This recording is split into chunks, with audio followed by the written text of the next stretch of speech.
Praise the Lord. கர்த்தரை ஆராதிப்போம். உயரமும் உன்னதமான கர்த்தர், உயரமும் உன்னதமுமான சிங்காசனத்தில் வீற்றிருக்கும், உயரமும் உன்னதமுமான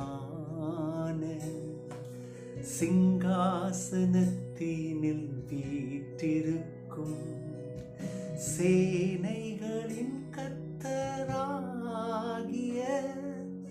ராஜாவை என் கண்கள் காணட்டும். சேனைகளின் கர்த்தராகிய ராஜாவை என் கண்கள் காணட்டும். சேனைகளின் கர்த்தர் பரிசுத்தர், சேனைகளின் கர்த்தர் பரிசுத்தர், சேனைகளின் கர்த்தர் பரிசுத்தர், பரிசுத்தர் பரிசுத்தரே,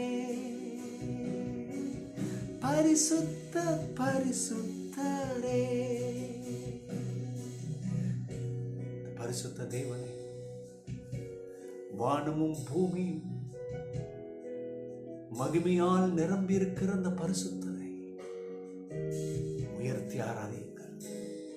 இந்த சேனைகளின் கர்த்தரை எந்த இடத்துல நீங்கள் இருக்கிற இடத்துல உயர்த்துவீர்கள் என்று சொன்னால் உங்க ஸ்தானம் உயர்த்தப்படும். போராட்டங்கள் இருக்கலாம், தவிப்பு, அங்கலாய்ப்பு, ஆனால் எந்த ஒரு மனுஷி தேவ சமூகத்தில் வந்து அந்த உன்னதமானவரை பரிசுத்த அலங்காரத்தோடு கூட தொழுது கொள்ளும் பொழுது காரியங்கள் ஜெயமாக உண்டாகும். அகிலத்தை வார்த்தையால் சிருஷ்டித்து அந்த கர்த்தர் நம்முடைய வாழ்க்கையிலே அற்புதங்களை, அதிசயங்களை வார்த்தையால் உண்டாக்குவார். இன்னைக்கு நீ சோர்ந்து போயிருக்கலாம், அவமானப்பட்டு போயிருக்கலாம், உனக்கு விரோதமான காரியங்கள் எழும்பிக் கொண்டே இருக்கலாம். அதை பற்றி கவலைப்படாத. இந்த காலவரையில தேவ சமூகத்துல சேனைகளின் கர்த்தர் பரிசுத்தர், சேனைகளின் கர்த்தர் பரிசுத்தர், பரிசுத்தர் பரிசுத்தரே. சொல்றீங்களா? நீ பரிசுத்தர் பரிசுத்தரே. இயேசுவே, நீ பரிசுத்தர்.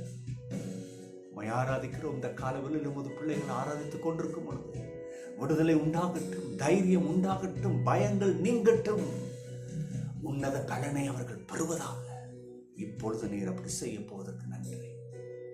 இயேசுவின் நாமத்தினாலே, இயேசுவின் நாமத்தினாலே ஜெயம் உண்டாகட்டும்.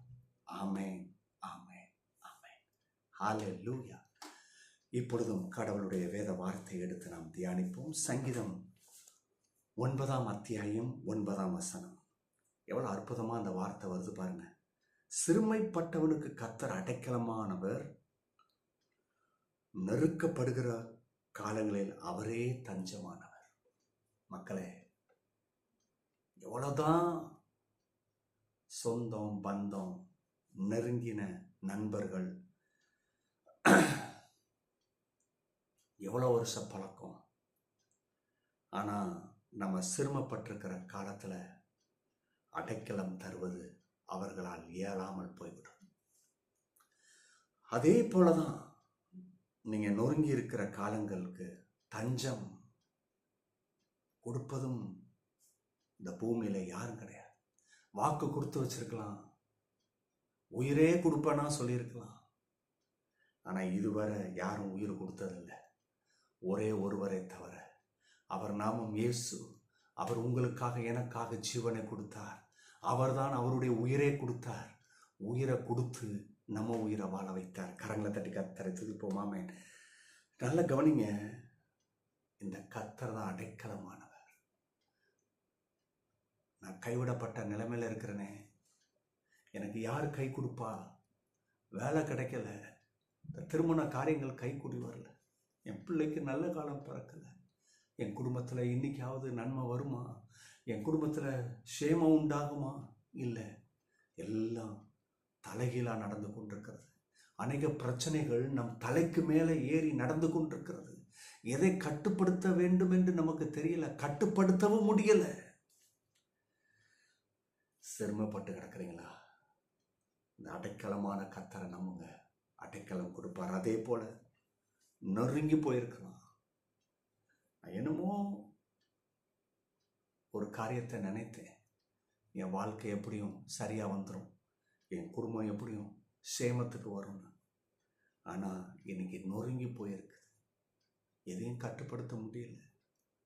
கட்டுப்பட்ட திராணி இல்லை.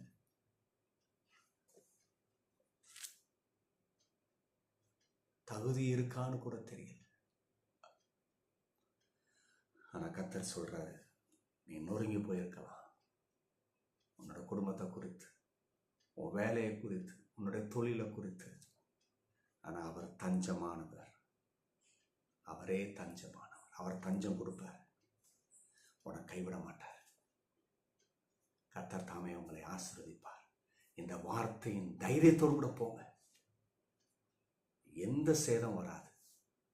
கர்த்தர் பெரிய காரியங்களை உங்களுக்கு செய்வார். God bless you. Bye bye.